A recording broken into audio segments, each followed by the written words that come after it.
Okay guys, now let's proceed with another subtopic under SOGA, which is a transfer of title. Okay, just now we have a discussions on the transfer of property in goods. This is where we need to determine when is the correct time the ownership transferred to the buyer. But under transfer of title, we need to determine the validity of the contract of sale.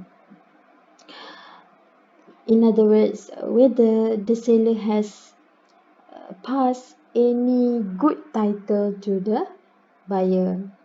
Okay, this is where you have to take note that if the seller has no title, so seller cannot transfer good title to the buyer. Okay, since seller cannot transfer good title to the buyer, buyer will not receive any title at all. The title will contain a defect. Okay, this rule of transfer of title falls under section 27 of the Sale of the Goods Act. Okay, based on these provisions, subject to the provisions of this Act and of any other law for the time being enforced, where the goods sold by a person who is not the owner and who does not sell them under the authority or the consent of the owner, the buyer acquires no better title to the goods than the seller had, unless the owner of the goods is by his conduct precluded from denying the seller's authority to sell.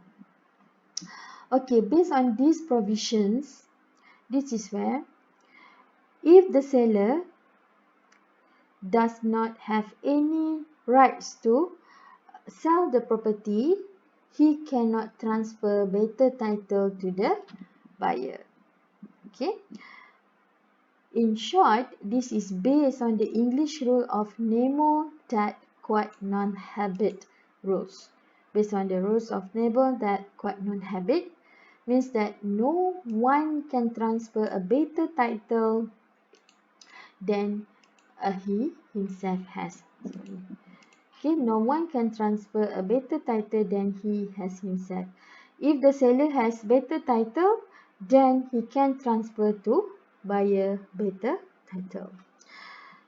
If the goods are bought from a seller who is not the owner and who does not sell them under the owner's authority, the buyer does not acquire any title.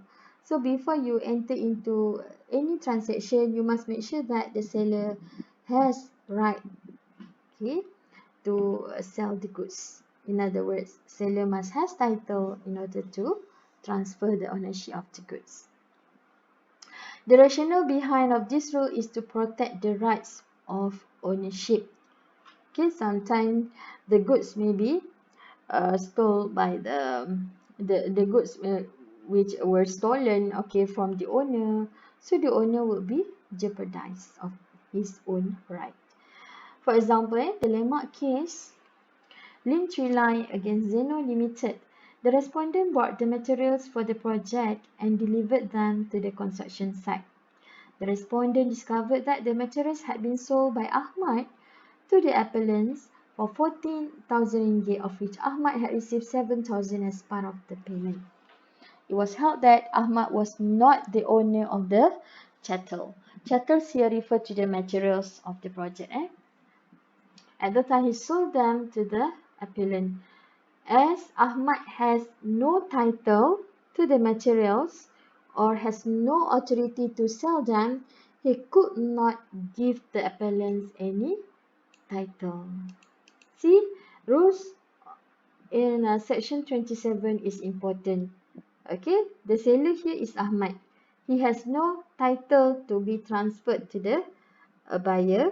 Then buyer will not receive any title at all. However, okay, this is the general rule. We have the exceptions to the rule of nemo that quod non habet rule.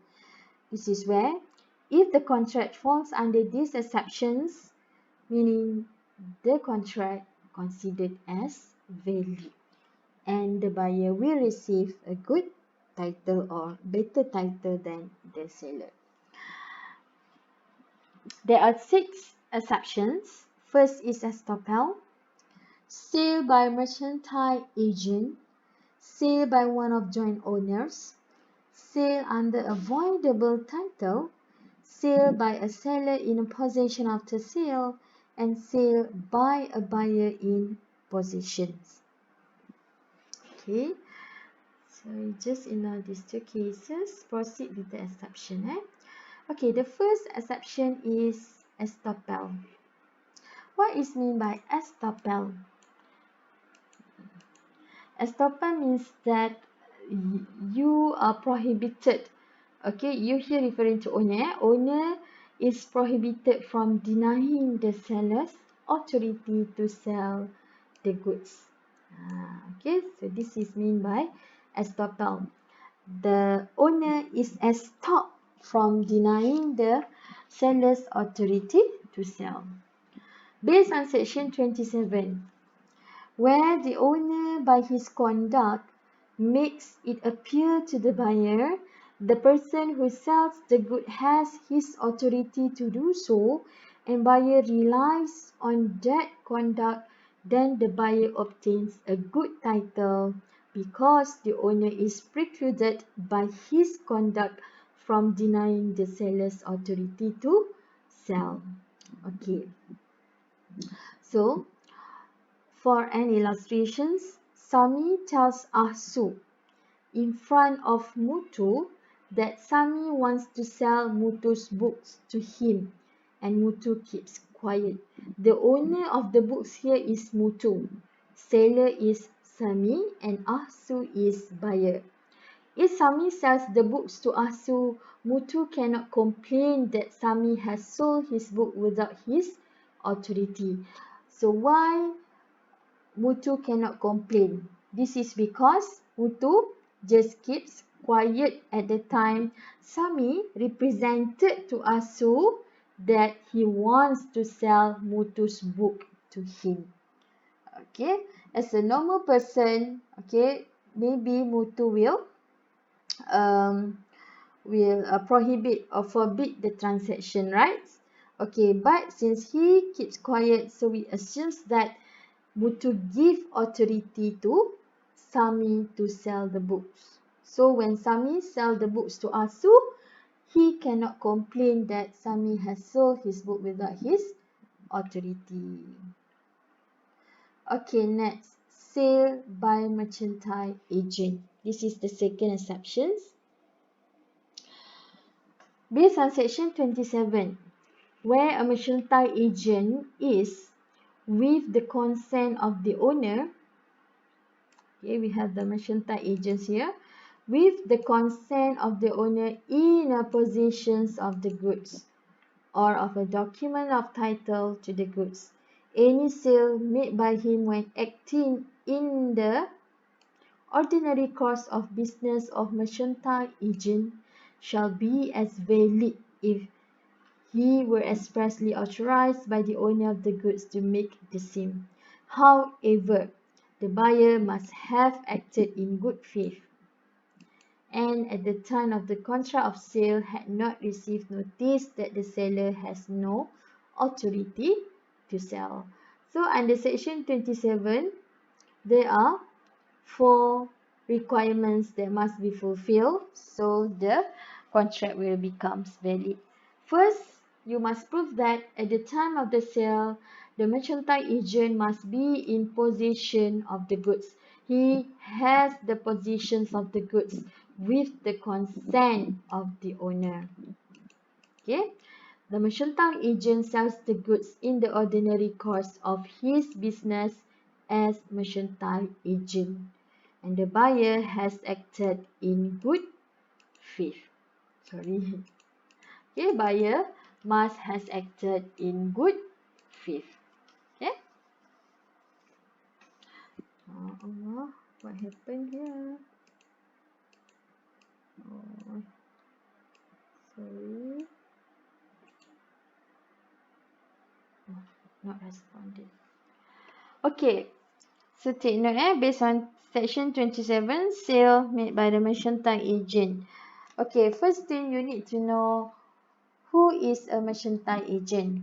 Okay, mercantile agent is defined under section 2 of the Sale of Goods Act as a mercantile agent having in the customary course of business as such agent authority either to sell goods or to consign goods for the purpose of sale or to buy goods or rest money on the security of goods.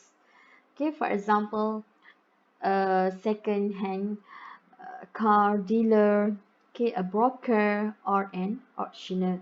They are having a positions of the goods with the consent of the true owner. Okay, in order um, for you to understand more on section 27, yeah, under these exceptions, you may refer to this illustration. Mimi hands over her car and registration book to her boyfriend Bang, a second-hand car dealer. Who is Bang here? Bang is a mercantile agent because he is a second-hand car dealer.